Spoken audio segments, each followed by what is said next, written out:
Gilliard. I got so much motherfucking design on right now. Break it down, bring it back, make it clap. I got 3 old thoughts, new block, where that thing. Bitches on my line, and you know they come straight. Hold up, what it not, 45, scope it cash like whoa. How you fucking with these hoes up? Bismillahirrahmanirrahim. Assalamualaikum warahmatullahi wabarakatuh. Nabi Muhammad SAW dan para sahabatnya merupakan seorang entrepreneur yang sejati. Mereka pedagang yang tangguh, negosiator ulung, mujahid yang tak kenal rasa takut, dan mempunyai sifat jujur, amanah dalam menjalankan bisnisnya. Bahkan 7 dari 10 sahabat yang dijanjikan oleh Rasulullah SAW masuk surga adalah para pengusaha yang sukses. Salah satunya adalah Az-Zubair ibnu Al-Awwam. Di sini saya akan menjabarkan sedikit kisah dari Az-Zubair ibnu Al-Awwam dalam menjalankan bisnisnya dan sehingga ia bisa menjadi pengusaha yang sukses pada zaman Rasulullah SAW. Nama Zubair mungkin tidak terkenal layaknya sahabat Nabi yang lain seperti Abu Bakar As-Siddiq, Umar bin Khattab, atau bahkan Ali bin Abi Thalib. Akan tetapi Zubair juga memiliki sikap yang sangat mulia dan pantas menjadi teladan bagi umat manusia. Masa kecil Zubair ibnu Al-Awwam, menurut buku ensiklopedia sahabat oleh Ibnu Al-Jauzi, Zubair ini terlahir dengan nama Abu Abdullah Zubair bin Ibnu Al-Awwam bin Khuwailid bin Asad bin Abdul Uzza bin Qusay. Beliau lahir pada tahun 594 Masehi. Selain sebagai sahabat, Zubair juga memiliki hubungan keluarga dengan Nabi Muhammad SAW. Ayah Zubair merupakan saudara laki-laki dari Aisyah radhiyallahu anha, istri Rasulullah SAW, sehingga merupakan keponakan dari Khadijah. Adapun ibnu Zubair bin Al-Awwam adalah Safiyah bin Abdul Muttalib, yaitu bibi dari Rasulullah SAW. Zubair memiliki 2 saudara laki-laki, yaitu Abdul Ka'bah dan Sa'ib. Saat masih kecil, ayahnya meninggal sehingga ia harus tumbuh di panti asuhan bersama sang ibu. Oleh karena itu, Zubair tumbuh menjadi sosok pahlawan yang sangat tangguh. Bahkan ia dikenal dengan panggilan Abu Abdillah atau sahabat Nabi yang pemberani. Saat berusia 15 tahun, Zubair memeluk agama Islam di Mekah melalui perantara Abu Bakar As-Siddiq. Hal ini tentu menimbulkan reaksi yang keras dari kaum Quraisy. Akan tetapi, Zubair tidak goyah. Zubair ibnu Al-Awwam mengucapkan dengan tegas bahwa tidak akan kembali kepada kekafiran selama-lamanya. Beliau merupakan generasi pertama dalam keluarganya yang beragama Islam.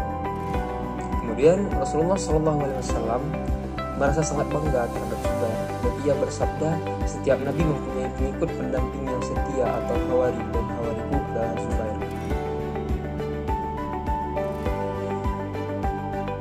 Kecintaan Rasulullah SAW kepada Zubair bukan hanya disebabkan ia anak bibi Rasulullah SAW, tapi karena memang seorang pemuda yang setia, ikhlas, jujur, kuat, berani, murah tangan, dan telah menjual diri dan hartanya kepada Allah SWT.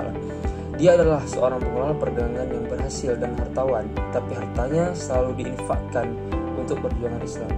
Zubair bin Al-Awwam memiliki beberapa cara yang efektif dalam memanajemen bisnisnya yang membantu dia meraih kesuksesan dalam dunia perdagangan. Berikut beberapa strategi yang digunakan oleh Zubair dalam mengelola bisnisnya. Yang pertama, pengetahuan dan keahlian. Zubair mendapatkan dasar pengetahuan dan keahlian bisnis dari ayahnya sebelum ayah bundanya meninggal, yang merupakan seorang pedagang yang sukses. Pengetahuan ini menjadi dasar dalam mengambil keputusan yang cerdas dan tepat dalam bisnisnya. Yang kedua, risiko yang terukur. Zubair adalah seorang yang tidak takut mengambil risiko, tetapi yang juga sangat berhati-hati dalam melakukannya. Ia tidak hanya mengandalkan perasaan atau spekulasi dalam mengambil keputusan berisiko, tetapi melakukan analisis yang cermat dan mendalam sebelum berinvestasi atau terlibat dalam transaksi bisnis yang berisiko. Yang ketiga, kerja keras dan ketekunan. Zubair dikenal dengan kerja keras dan ketekunannya. Ia tidak pernah ragu untuk menginvestasikan waktu dan usaha maksimal dalam bisnisnya. Hal ini membantunya dalam mengelola bisnis dengan penuh dedikasi dan konsistensi. 4. Disverifikasi. Salah satu strategi yang dilakukan oleh Zubair adalah disverifikasi bisnisnya. Ia tidak hanya mengandalkan satu jenis bisnis, tapi memperluas portofolionya ke berbagai sektor. Contohnya yaitu kepemilikan kebun-kebun subur di Khaybar, menunjukkan kemampuannya dalam mengelola properti dan pertanian. Yang kelima, manajemen keuangan yang cermat. Zubair memiliki kemampuan yang baik dalam mengelola keuangan. Ia tidak boros dan tidak berlebihan dalam pengeluaran. Kemampuannya untuk mengelola arus kas dan menjaga keseimbangan keuangan menjadi faktor penting dalam menjaga keberlanjutan bisnisnya. Yang keenam, kualitas produk dan pelayanan. Zubair memahami bahwa kualitas produk dan pelayanan yang baik adalah kunci untuk mempertahankan pelanggan dan mendapatkan kepercayaan dari mereka. Ia selalu berusaha untuk memberikan produk yang berkualitas tinggi dan memberikan pelayanan yang memuaskan. 7. Pendekatan etis. Dalam bisnisnya, Zubair menerapkan pendekatan etis dan adil. Ia tidak terlibat dalam praktik-praktik yang tidak bermoral atau merugikan pihak lain. Sikap etis ini yang membantu membangun reputasi baik bagi bisnis Zubair. Yang ke-8 yaitu kerjasama dan jaringan. Zubair menjalin hubungan yang baik dengan orang lain, termasuk dengan sesama pedagang dan pengusaha. Hal ini membantunya dalam membangun jaringan yang kuat, mendapatkan peluang baru, dan mendapatkan informasi yang berharga tentang pasar dan bisnis. Yang ke-9 yaitu penggunaan modal yang bijak. Zubair tidak hanya mengandalkan modalnya secara sembarangan. Ia menggunakan modalnya dengan bijak dan efisien, serta menghindari pemborosan yang tidak perlu. Pada akhirnya, strategi-strategi di atas membantu Zubair bin Al-Awwam dalam memanajemen bisnisnya dengan baik dan mencapai kesuksesan. Sehingga pada saat ia wafat, ia memiliki kekayaan kurang lebih dari 3,5 triliun rupiah.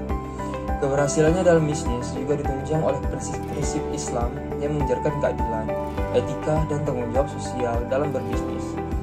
Kisah kekayaan Zubair bin Al-Awwam ini mengajarkan banyak pelajaran berharga bagi kita semua. Ia menunjukkan bahwa keberhasilan dalam dunia bisnis tidak harus membuat seseorang menjadi sombong atau lupa akan tanggung jawab sosialnya. Kekayaan dapat digunakan untuk kebaikan dan kemaslahatan umat, serta sebagai sarana untuk mendukung agama dan perjuangan yang benar. Zubair adalah contoh nyata bagaimana seorang dapat mencapai kesuksesan materi dan spiritual secara seimbang. Baiklah, itu saja mungkin kisah salah satu orang terkaya pada zaman Rasulullah SAW, yaitu Zubair ibn Al-Awwam dari saya. Jika ada kekurangan, saya mohon maaf karena yang lebih hanya milik Allah. Dan jika ada salah kata, saya mohon maaf. Dan semoga kita semua akan menjadi orang kaya di masa depan. Assalamualaikum warahmatullahi wabarakatuh.